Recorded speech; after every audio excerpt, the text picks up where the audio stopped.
Nós tivemos um caso impressionante de um atropelamento na região do Uberaba, aqui em Curitiba. Foi no final de semana.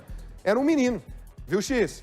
Esse menino estava num parquinho, aliás, onde você está, pelo jeito agora, e acontece um negócio desse, meu irmão. Como é que foi? Boa tarde.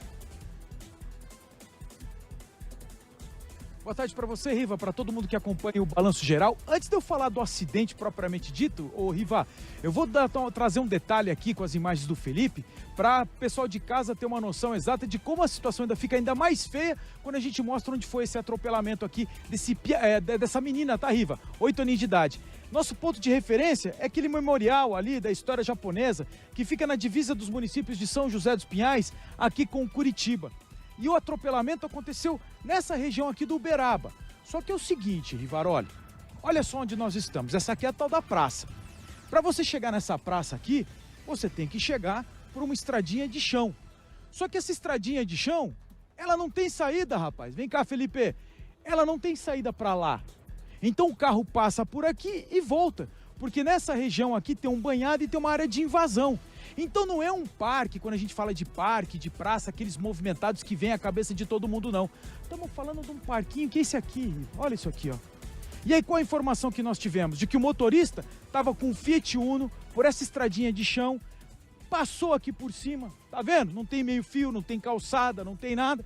E o cara veio, chegou aqui, ó, tinha um escorregador. Aquele escorregador que foi parar lá longe, tá vendo ele ali, ó? Que tá chumbado com concreto, tava aqui, nessa posição aqui, ó. E com esse impacto ele foi levado para essa distância. Vou até mostrar aqui, ó. 1, 2, 3, 4, 5, quase 6 metros, vai, Riva. 6 metros de distância. E essa criança de 8 anos de idade estava brincando nesse escorregador. E aí ela acabou caindo e se machucando, ferimentos graves provocados nessa menina. Aí vem o detalhe desse motorista, Riva, porque no momento, as testemunhas, a polícia estava informando que várias testemunhas estavam aqui, que esse motorista foi seguro ali pelas próprias pessoas que estavam aqui nesse parquinho.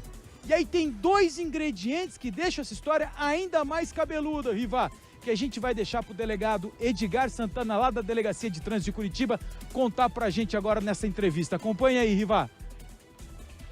Foi realizado o exame do bafômetro desse indivíduo, deu 0,75, bem acima do permitido legalmente. Também foi constatado que ele não possuía carteira nacional de habilitação. Foi conduzido até a nossa unidade policial e aqui foi autuado em flagrante delito pelo crime de lesão corporal qualificada pela embriaguez e também por não ter a carteira nacional de habilitação.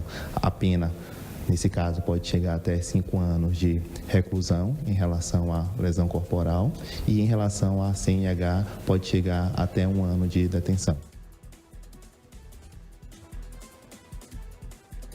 Você viu esses detalhes aí, Riva?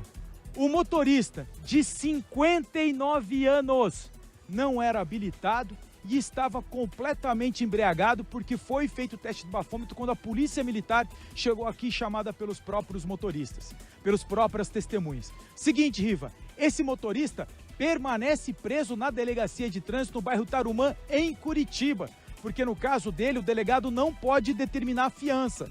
Quem vai determinar a soltura dele ou não, ou fiança não, é um juiz. E olha só, Riva, daqui a pouquinho, pelo menos é a previsão da Delegacia de Trânsito, vai ter a chamada audiência de custódia desse motorista. E aí um juiz pode determinar a soltura dele ou até mesmo determinar o valor da fiança que ele pode pagar e responder por esse crime em liberdade. Riva, queria bater um papo contigo aqui agora. Você viu o delegado falando aí que para ele o que aconteceu foi lesão corporal? Eu até insisti com o delegado, viu, Riva? Mas o delegado, o cara não tem habilitação, tem 59 anos de idade.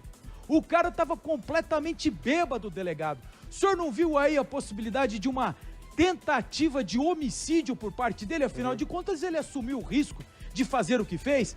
Preste atenção na resposta do delegado aí, Riva, a respeito desse assunto. Barbaridade. Por que o senhor preferiu indiciá-lo por lesão corporal e não por tentativa de homicídio? Já que ele, ao estar bêbado e sem habilitação, Em tese, ele assumiu o risco. No primeiro momento, a gente ainda não tem elementos suficientes para poder fazer esse enquadramento legal. As primeiras informações passadas pela Polícia Militar, mas nada impede que durante a tramitação do inquérito policial, ouvindo testemunhas e outras diligências que serão realizadas, e a gente mudar o enquadramento no momento que for relatar o inquérito policial. O que ele falou aqui para o senhor a respeito disso? Ao ser interrogado, ele manifestou o direito condicional de permanecer em silêncio. Ele tem quantos anos, doutor? 59 anos. Há quanto tempo ele dirige sem habilitação? Essa pergunta a gente ainda não sabe, mas provavelmente há um tempo relevante. O carro era dele? O carro é de propriedade do condutor. E dá para saber quanto tempo ele tinha esse carro? Como ele exerceu o direito de permanecer em silêncio, a gente não tem essa informação até o presente momento. Que barbaridade. Ô, Vilches, eu queria que você mostrasse para mim... Portanto, Riva, é mais um daqueles motoristas... Eu queria que você mostrasse para mim. Vai lá, diga lá. Eu queria que você mostrasse para mim. Nós estamos aqui todo mundo perplexo com essa história. Se ele tem 59 anos de idade, há muito tempo devia estar dirigindo, fazendo e acontecendo, acreditando que nunca fosse ser pego, mas uma hora faz a caca e aí a polícia chega e põe a mão em cima do camarada. Eu queria que você mostrasse de novo para nós, tá todo mundo chocado vendo, esse escorregador, ele estava chumbado no chão, viu? E foi arremessado a muitos metros de distância. Pois é, primeiro... Olha isso aqui. Chega aí pra gente mostrar, Felipe. Isso aqui, gente, não é barro não, tá? Ó, é concreto. Isso aqui é concreto. Tava chumbado no chão. Tanto desse lado aqui, eu vou mostrar desse lado aqui também, Felipe. Olha isso aqui, ó. Isso aqui é concreto, gente. E ó, vou fazer o caminho de volta. E eu tô vendo até agora aqui um pouquinho do caco de vidro que deduzo eu, Riva, tenha sido do próprio carro. Do para-brisa, sabe? Aquele caco de vidro que não racha. Que não, ó, fica todo rachadinho assim, mas ele sai praticamente inteiro. Então eu deduzo que todo esse material aqui, todo esse vidro, seja do para-brisa desse Uno. Aqui eu vou contar de novo, Filipão, presta atenção aqui, ó, da distância onde veio parar esse escorregador até onde ele estava chumbado. Eu vou dar uns passos aqui para dar aproximadamente 1 metro mais ou menos de distância, ó. Passo largo, 1, 2, 3, 4, 5 metros. É aqui, ó, essa distância. Aqui estava chumbado uma parte, e aqui estava chumbada a outra parte desse parquinho. E é o seguinte, Riva, vou chamar mais uma vez a atenção aqui, ó. Tá vendo que não tem calçada? E também não tem asfalto. Porque é uma rua sem saída, rapaz. Aqui é só pra comunidade, só quem conhece trecho. Olha quem que a gente vê por aqui, ó. É só a criançada andando a pé ou de bicicleta. É só isso que a gente vê por aqui, ó. Quer ver mais aqui? Vem cá, Filipão. Mostra aqui, a rapaziada, o movimento que tem aqui, ó. É só de gente a pé. É só essa gente, quer dizer, é um parque praticamente assim que não tem tanto movimento. É um parque bem de bairro, localizado, é o ponto de referência que a gente tem aqui, ó. Lá longe, dá pra mostrar, né, Felipe? Olha lá, ó. Aquele memorial da imigração japonesa, que fica na divisa dos municípios de São José dos Pinhais com Curitiba. Mas tá longe uma barbaridade, quer dizer, um parque completamente isolado, Riva. Pra gente finalizar, agora esse camarada que se acerte com a justiça. Se a lei fosse séria nesse país, nunca mais ele poderia pegar um carro, tirar a carteira, seja lá o que for, depois de fazer tudo isso. Como é que tá a criança? E uma dúvida que eu fico é, ele estava se exibindo aí na rua, fazendo aquelas manobras, aquelas gracinhas para perder o controle? Nada, a informação que a polícia até nos passou é que ele estava andando aqui por algum motivo, perdeu o controle. Ó o motoqueiro aí, ó. Motoqueiro passa. Motoqueiro passa porque aquelas manilhas ali, lá não dá para mostrar a manilha? Vamos tentar mostrar aqui lá no fundo, onde tem umas manilhas que foram colocadas ali para proibir o tráfego de carros. Ali moto passa, bicicleta passa, não passa carro. Mas respondendo a tua pergunta, Riva, a informação que nós tivemos da polícia é que ele estava transitando normalmente. Estava indo para um lugar, para o outro. Agora exatamente qual é a direção a gente não sabe.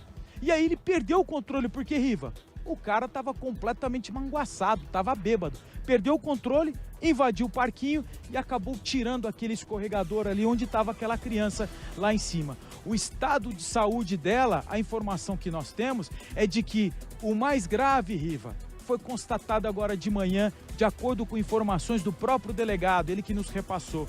Essa criança, ela teve a perfuração de um dos órgãos internos em função do impacto que ela sofreu ontem. E esse tipo de verificação do estado de saúde dela só foi feito agora de manhã, quando havia possibilidade dos médicos fazer algum tipo de cirurgia nela. E esse sangramento interno foi verificado a partir de constatada essa perfuração em um dos órgãos internos dela. Ou seja, o estado dessa criança de 8 anos, essa menininha, ainda é considerado grave, Riva.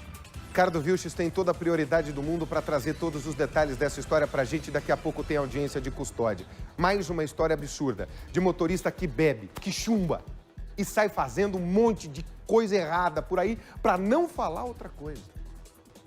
Será que o seu doutor, o seu juiz vai daqui a pouco liberar esse camarada que estava bêbado, sem carteira, fazendo isso? A informação inicial é que essa criança tinha quebrado o braço. Aí faz um exame constatado, melhor, mais aprofundado. Tá com uma hemorragia interna por conta desse motorista bêbado, já que na batida ela quebrou provavelmente alguma costela que perfurou. Olha que barbaridade! Minha torcida agora, e eu quero que seja a sua também, é que a cabeça do juiz esteja boa, que ele mantenha lá, mas acima de tudo que Papai do Céu olhe para essa criança e que ela possa terminar bem. Ficar bem acima de tudo, que a gente não vai permitir mais uma tragédia de uma criança morrendo aqui por causa de um motorista bêbado outra vez.